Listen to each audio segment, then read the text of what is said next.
ইয়া আল্লাহ কিছুক্ষণ পরে তাকে কবরস্থ করা হবে। মানুষের শতভাগ আশা পূরণ করতে পারে না। বড় জামাতা হিসেবে আমি ওনার পক্ষ থেকে আপনাদের কাছে ক্ষমা চাচ্ছি। মসজিদে 2 গড়া জায়গা, মাদ্রাসার 2 গড়া জায়গা দেওয়ার জন্য আমার শ্বশুর কিন্তু জামাতা হিসেবে আমাকে খুবই স্নেহ করতো। উপস্থিতি মরহুম আব্দুল ওয়াহাব মেম্বার সাহেব, উনি আপনাদের সবারই পরিচিত মুখ। ওনার সম্পর্কে আসলে আমরা যেটুকু, আমার 50 বছর বয়সে যেটুকু দেখছি, উনি 3টা কাজ করতেন। এক, উনি মানুষের জায়গা সম্পদ মাপতেন। আরেকটা হলো উনি মেম্বার ছিলেন, জনপ্রতিনিধি। আরেকটা কাজ উনি করছেন, উনি সামাজিকভাবে মানুষের দেন দরবার করতেন। এবং এই দেন দরবারটা আমার জানা মতে আমার দাদার আমল থেকে উনি প্রায় শুরু করছে, আরো 50 বছর আগ থেকে আমি যেটা দেখছি ছোটবেলা।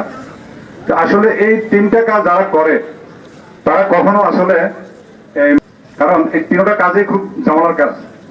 উনি এই কাজগুলি করতে গিয়ে একটা পক্ষ হয়তো খুশি হয়েছে, আরেকটা পক্ষ ওনার প্রতি অসন্তুষ্ট হয়েছে। বিষয়টা এমন না? তো এখন এই অসন্তুষ্ট পক্ষের মনের কষ্ট কিন্তু আছে। যিনি হয়তো ওনার এই 3টা কাজের মধ্যে সফলতা পাইছেন, উনি ওনার পক্ষে আছেন, ঠিক না? তো আমি মনে করি পক্ষে এবং বিপক্ষে যে যারাই উপস্থিত আছেন, আজকে ওনার এই মৃত্যু লগ্নে ওনাকে আপনারা ক্ষমা করে দিবেন। কি বলেন? আপনারা ওনাকে ক্ষমা করে দিবেন, কারণ উনি আর আমাদের কোনো পক্ষে বিপক্ষে আর কাজ করার সুযোগ নাই। যেহেতু উনি নাই, আর একটা লোক মৃত্যুর পরে ওনার কাছে আমাদের দাবিও থাকে না। এই জন্য আমরা সবাই আরেকবার বলি, আমরা কি ওনাকে ক্ষমা করে দিছি? আমরা ওনাকে ক্ষমা করে দিছি? আপনারা ক্ষমা করে দিছি তো? ইনশাল্লাহ। আপনার 3বার বলছেন। তো যাই হোক, ওনার বড় ছেলে আমার পাশে আছে, কাকা আসলে খুব বারাকান্ত। উনি আমার বলে যে আপনি একটু বলে দেন, আমি বলতে পারতেছি না। ওনার কথা হলো এরকম, ওনার ছেলের কথা হলো এরকম যে আমার বাবা এই 3 কষ্ট তো বলছে, 3টা কাজ করছে, আপনারা মাফ করে দিয়েছেন। আর দেনাফানার যে বিষয়টা, উনি দেনাফানার বিষয়টা উনি যদি আপনারা কেউ পেয়ে থাকেন, টাকা দিতে রাজি, উনি দিতে রাজি। উনি আমার পাশে আছে, মোস্তফা কাকা। আর যদি ওনার কাছে আবার কেউ উনি পানা থাকে, সেটাও আপনার দিয়ে দিয়েন। তা দেনাফানার বিষয়টা ক্লিয়ার করলাম। আর আমার সমাজবাসী যারা, আমরা ওনাকে সার্বক্ষণিক বিভিন্ন কাজে পেয়েছি, আশা করি আমরা সমাজবাসীরা ওনাকে ক্ষমা করে দিলাম। তা আমার বক্তব্য এখানে দীর্ঘায়িত নাই। এখানে কাকা আমাদের মনে হয় 270 মোশারফ আসছিলেন নাকি? আচ্ছা, ওনার বড় মেয়ের জামাই আছে, উনি একটু কথা বলবেন। আসুন, বেশি আলোচনা নাই, এরপরে আমরা সমাপ্ত করতেছি। আসসালামু আলাইকুম ওয়া রাহমাতুল্লাহি ওয়া বারাকাতুহু। সম্মানিত উপস্থিতি, আমরা আজকে এখানে মায়ের জানাজা দেওয়ার জন্য হাজির হয়েছি। জানাজা দেওয়া মানে দোয়া করা। তাই আমরা দুনিয়ায় বসবাস করার মাত্রই আমাদের ভুল বেয়াদবি থাকতেই পারে। উনি মেম্বার ছিলেন, তারপরে দেশের প্রতিনিধি ছিলেন, আপনাদের সাথে দেন দরবার করেছে, বিভিন্নভাবে চলাফেরা করেছে। কথাবার্তায় যদি ওনার আচরণে যদি কারো মনে দুঃখ দিয়ে থাকে, ওনার আপনারা এই বিদায় লগ্নে ওনাকে সকলে ক্ষমা করে দিবেন। আপনারা ক্ষমা করে দিয়েছেন? আমাদের বাড়ির মোহাম্মদ আলী পাটোয়ারি, আমার চাচা, গত মাসে আপনারা এখানে 11 তারিখ জানাজা দিয়েছিলেন। আজকে 12টা 30 মিনিটে ওনার স্ত্রী মারা গেছেন। ওনার জানাজা বাদ আসর এখানেই হবে, যদি আপনারা সুযোগ থাকে, প্রতিবেশী যারা আছেন আপনারা আসেন। মুসলিয়ান প্রাণ সকলকে জানাই আমার সালাম। আসসালামু আলাইকুম ওয়া রাহমাতুল্লাহি ওয়া বারাকাতুহু। আমাকে হয়তো অনেকে চিনেন না, আমি ওয়ার্ড নম্বরের ছোট মেজু জামাই। আমার বাড়ি ঘিলা, আমার নাম মোহাম্মদ কবির হোসেন। আমি সংক্ষিপ্ত কিছু কথা বলবো, বলি আমার সংক্ষিপ্ত বক্তব্য শেষ করবো ইনশাল্লাহ। তবে কথা হলো, খুব মায়া করতো, কিছু হলে রহিমুল করে আমার কাছে চলে যেত। যাই এই কথাটুকু বলতো যে বাবা আমার কথাগুলো কেউ বুঝে না, অনেক দুঃখ করতো, অনেক কিছু আমার ফ্যানের ভিতরে আছে।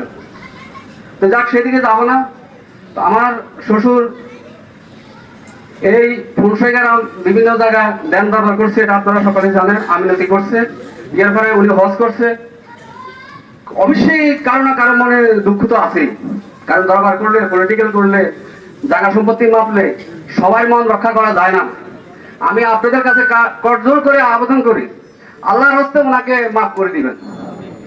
আর একটা ওসিয়ত করে গেছিল আমাকে,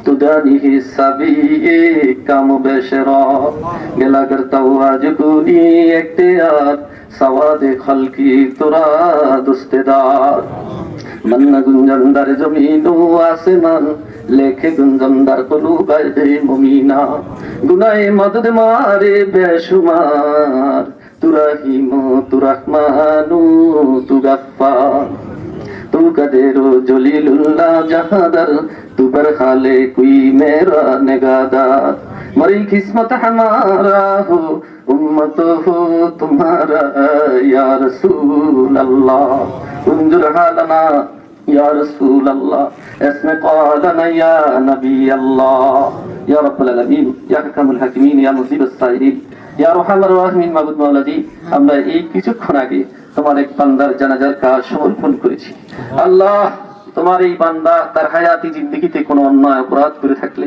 আমরা তার পক্ষ থেকে তোমার কাছে ক্ষমা চাই মাফ চাই আল্লাহ তার হায়াতি জিন্দেগির तमाम গুনাহগুলো তুমি মাফ করে দাও ইয়া আল্লাহ কবরে মুনকির ও নকির সওয়ালের জবাবগুলো ওনার জন্য আসান করে দিও ইয়া আল্লাহ কবরে 50,000 মকুফ আল্লাহ প্রত্যেকটা মওকুফের মধ্যে ওনাকে সঠিক জবাব দেওয়ার তৌফিক দান করে দিন ইয়া আল্লাহ ওনার রেখে যাওয়া পরিবার পরিজন সন্তান সন্ততি যারা রয়েছে আল্লাহ ওনাকে হারানোর বিহগ ব্যথা সহ্য করার তৌফিক দান করে দিন ইয়া আল্লাহ ওনাকে তোমার আবেদ বান্দা হিসেবে কবুল করে নাও সাল্লাল্লাহু তাআলা আলা হাবিবিহিল কারীম ওয়া আলিহি ওয়া সাহবিহি ওয়া আলা আকিবাইতিহি আজমাইন সুবহান রাব্বিকা রাব্বিল ইজ্জাতি আম্মা ইয়াসিফুন ওয়া সালামুন আলাল মুরসালিন ওয়ালহামদুলিল্লাহি রাব্বিল আলামিন বহক লা ইলাহা ইল্লাল্লাহ মুহাম্মাদুর রাসূলুল্লাহ